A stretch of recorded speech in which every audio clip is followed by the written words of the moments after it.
If you think your partner is loyal, think again. Because sometimes the people you trust the most are the ones sharpening the knife behind your back. And what if I told you that not only did my girlfriend cheat on me, but she did it with my best friend, in my own house, while I was planning her birthday surprise? Yeah, stick around, because what I did to both of them afterward made them wish they were never born. Now let's start from the beginning. My name's Ethan. I'm 27, living in Austin, Texas. And until 6 months ago, my life was almost perfect. I had a decent job in digital marketing, a cozy apartment I was proud of, and a girlfriend I believed was my soulmate. Her name was Ava. She was beautiful, smart, and had this laugh that made every room brighter. And then there was my best friend, Mason. We'd known each other since middle school. Mason had been through everything with me: school fights, first heartbreaks, bad jobs, worse haircuts, you name it. I trusted him more than my own brother. Or at least, I thought I did. Everything seemed fine. The three of us would hang out, grab drinks, go on road trips, play board games at my place. Hell, Mason even crashed on my couch a couple of times when he fought with his ex. It was that kind of bond. But looking back, maybe I was too trusting. I didn't notice the lingering glances between them, the secret texts I wasn't allowed to see, the sudden inside jokes that didn't include me. I was blind until one night shattered everything. It was Ava's 26th birthday coming up, and I had this elaborate plan to surprise her. I booked us a weekend getaway to Colorado, cabins, mountain views, the works. I even secretly reached out to a local jeweler to pick out a promise ring. Not a proposal yet, but close. I told Mason about it because, well, he was my best friend. He seemed genuinely excited for me.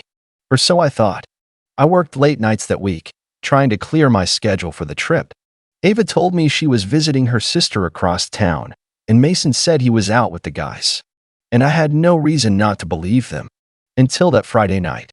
I finished work early, picked up the ring, and swung by my apartment to grab some clothes before meeting Ava at her sister's place to tell her about the surprise.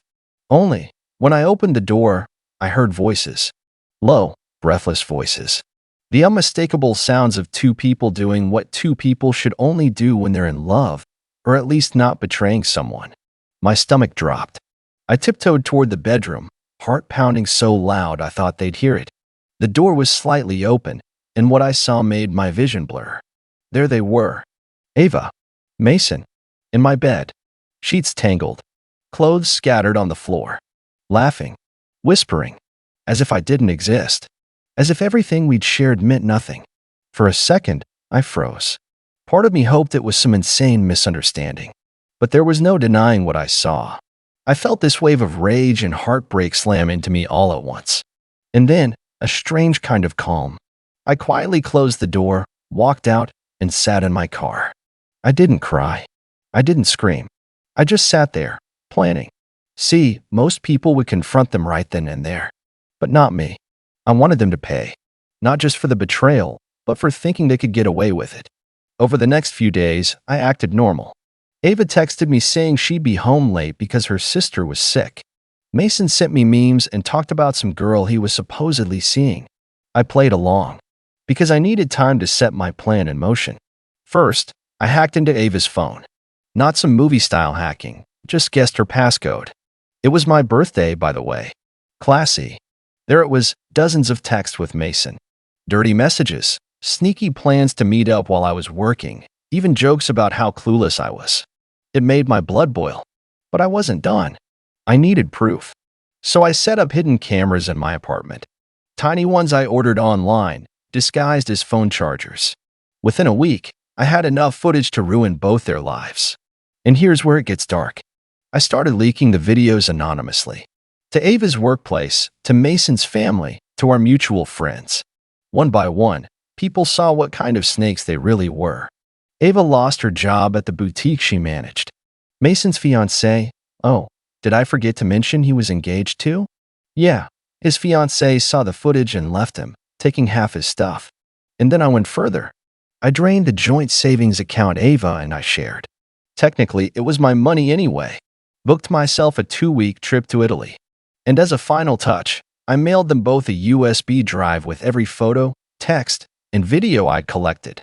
No note, no message, just cold, hard evidence. And I didn't stop there.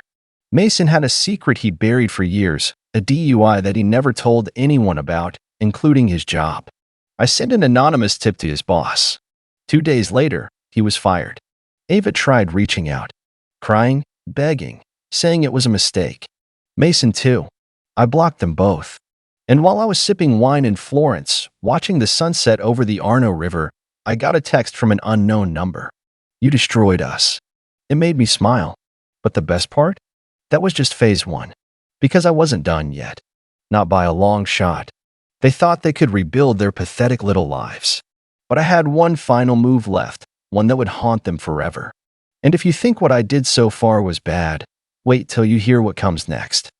You'd think after exposing them, destroying their reputations, getting one fired, and leaving the other jobless, I'd be satisfied.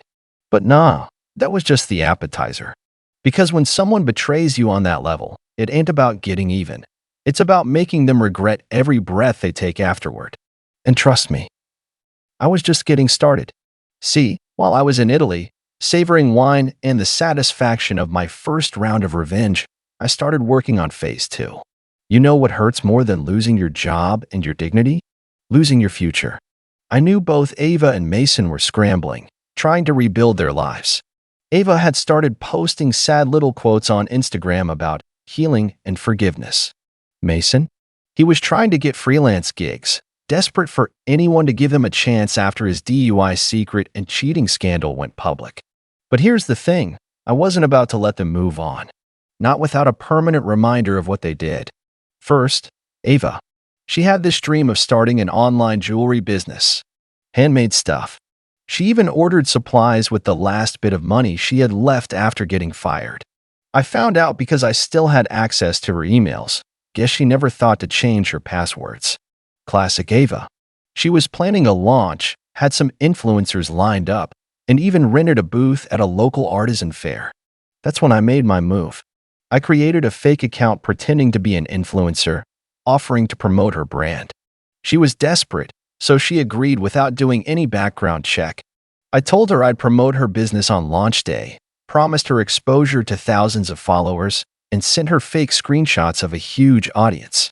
Meanwhile, I set up a website that looked identical to hers but filled it with stolen designs, cheap knockoffs, and fake bad reviews about her stealing other artists' work. Then, on the morning of her big launch, I posted on local forums and business groups accusing Ava of being a scammer who sold counterfeit products and exploited independent creators. I even created fake customer complaint screenshots and forwarded them to the artisan fair organizers. By noon, Ava's booth was shut down. She was banned from every local fair for fraud accusations. Her online store got reported and blacklisted by the payment processors. It was beautiful. The cherry on top? I made sure one of the artisan fair organizers anonymously emailed her those old cheating videos. Just a little reminder of who she really was. And while Ava's world was collapsing for the second time, Mason wasn't any luckier. See, Mason was a graphic designer, and after losing his job, he tried to get freelance work online. He landed a gig designing a logo for a company, or so he thought. Because the client? That was me. I set up a fake business name, created a whole fake backstory, and offered him a high-paying contract for a logo and branding package. He was thrilled, said it was his biggest project since getting fired. I strung him along for weeks, making endless revisions, demanding changes, pretending to be a difficult client, until he finally submitted the finished work. Then, I reported him for plagiarism using a fake email claiming he stole someone else's design. The platform suspended his account, and the payment never came through. He reached out, begging for the money, said he needed it to pay rent. I told him, still through my fake persona, that he should have thought about that before stealing someone else's work. He lost his online freelancing account and had nowhere left to go. But I wasn't finished yet. Because pain is temporary, but humiliation? That's forever. And both of them needed a little public reminder. I remembered this local podcast in our city, small time, but with a juicy gossip segment where people anonymously exposed cheaters, scammers, and drama. I submitted their whole story. Everything. The cheating, the betrayal, the job loss, the failed business, the fake freelancing gigs. Sent them the videos too. They ran the story under the title, "When Your Best Friend Becomes Your Worst Enemy." It blew up locally. Suddenly, everyone in our friend circle, neighborhood, and even old college classmates knew what they did. Ava started getting DMs from strangers calling her names. Mason's old college friends roasted him in group chats. They tried blocking people, denying it, claiming the story was fake, but with all the evidence floating around, nobody bought it. At this point, you might think I'd feel sorry. But no, because every time I imagined them laughing together in my bed while I was out planning Ava's birthday surprise, any pity I might have had turned into fresh fuel for revenge. And here's where things took a darker turn. See, Mason had one weakness I hadn't touched yet: his dad. The man was a strict, old-school military guy, respected, known around town, and Mason was always terrified of disappointing him. So, what did I do? I sent the entire cheating scandal package straight to his dad. Videos, screenshots, podcast link, everything. The man disowned Mason within hours, kicked him out of the house, cut off his financial help, and posted a passive-aggressive Facebook status about betrayal being worse than death. Mason went radio silent for days. Ava, meanwhile, tried to get back on social media, posted a long, teary-eyed apology video claiming she made mistakes, asked for forgiveness. It got more dislikes than likes. Comments shredded her apart. People called her fake, a liar, a cheater. She deleted it within 24 hours. And then came my final move. See, revenge is best served cold, but also in legal paperwork. I contacted a lawyer, told him about the joint savings account Ava emptied before I took what was left. Showed him proof of her unauthorized transactions, including money she sent to Mason. Turns out, since my name was on the account and it was legally mine, I had a case. Filed a small claims suit against Ava for the amount she withdrew. She tried to fight it, but without a job or income, she couldn't afford a decent attorney. She lost the case. Court ordered her to pay me back in monthly installments she'd never realistically afford. A constant reminder of what she owed. As for Mason, remember that DUI? Turns out his job contract had a clause stating termination due to undisclosed legal trouble meant forfeiting certain benefits, including a bonus payout he was due. His old job still hadn't officially processed it. I sent them another anonymous tip with his criminal record. They canceled his final payment. Mason snapped. One night, he showed up at my apartment building, drunk, yelling outside like a lunatic. I called the cops. They arrested him for public disturbance. Another charge on his record. The next morning, I received one last message. An anonymous number. No name. No threats. Just 4 words. You win. We're done. And you know what? I was done too. Because by then, neither of them had a job, a reputation, a future, or a clean record. They were pariahs in our town. And I had one last surprise, a private email sent from a burner account with a link to a video montage I made. Every photo, text, video clip, every dumb inside joke they had at my expense compiled together. Set to the cheesiest pop breakup song I could find. A masterpiece. I sent it to both of them. No message. No subject line. Just the video. Then I blocked their numbers, emails, socials, everything. That was the last I ever heard from either of them. Or so I thought. Because what happened a year later would drag me back into a nightmare I thought I'd escaped. And if you think this revenge was brutal, wait till you hear what fate had in store next. I thought it was over. A full year had passed since I burned Ava and Mason's world to ash. I moved out of that apartment, switched jobs, even started seeing someone new. Life was calm, too calm. Until one rainy night, an anonymous letter arrived at my door. No return address, just a single line written in shaky, frantic handwriting. You think it's over, but it's not. My heart dropped. I hadn't heard a word from either of them in over 12 months, and now this? I wasn't scared. No, I was pissed. Who still had the nerve to crawl out of whatever hole they'd been hiding in? Turns out, it was both of them. Because later that week, a mutual friend who moved cities called me out of nowhere. She said Ava and Mason had moved in together, living in some dumpy, run-down rental, completely broke, still hated by most of the town. But apparently, they blamed me for everything, like I was the villain in their story. Word was, they'd been talking about getting back at me. Not petty revenge this time, but something bigger, something illegal. That's when the weird stuff started happening. First, my car tires got slashed outside my apartment. Then, someone broke into my work locker, stole a pair of headphones, and left a note inside that just said soon. Creepy, right? But I wasn't about to let these two failures scare me off. So, I hired a private investigator. Yep, old school, but effective. Within a week, the guy dug up everything. Ava and Mason were drowning in debt. Creditors chasing them, eviction notices piling up. Ava worked at a shady diner under the table. Mason was couch surfing with some lowlifes. But here's the kicker, they were trying to frame me. They'd been spreading rumors online about me stealing from my company, being violent, and even faking the cheating scandal. Tried to rally people against me, but no one bought it.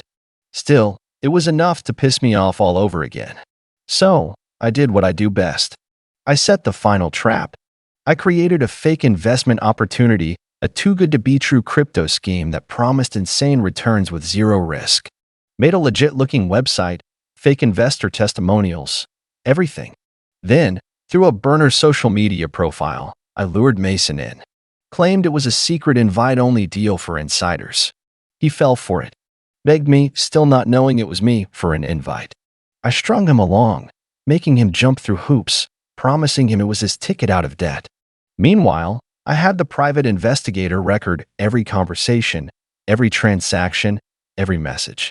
The moment he wired his last remaining $1,000 into the fake crypto account, I pulled the plug. Website offline. Account gone. Money vanished. And Mason? Broke beyond broke. He lost it. Showed up at Ava's work, accusing her of setting him up. They got into a fight so loud, the diner called the cops. Both arrested for public disturbance. That's when I tipped off the detective about their little frame-up plan against me, backed by the private investigator's evidence. The cops connected them to the tire slashing and locker break-in. Both were charged. Mason got probation. Ava? A short stint in county jail. And while she was locked up, I mailed her a copy of the same video montage I made a year before, with a new ending that read, Round 2 complete. The moment she got out, she left town. Mason too. Nobody's heard from them since. Rumor is they moved 3 states over, changed their names, started new lives.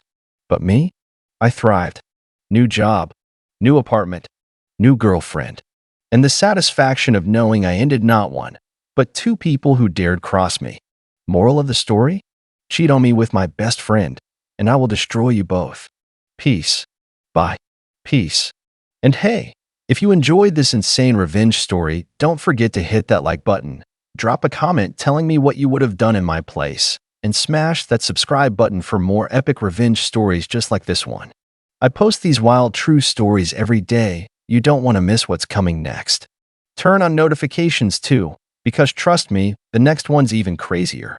See ya in the next video.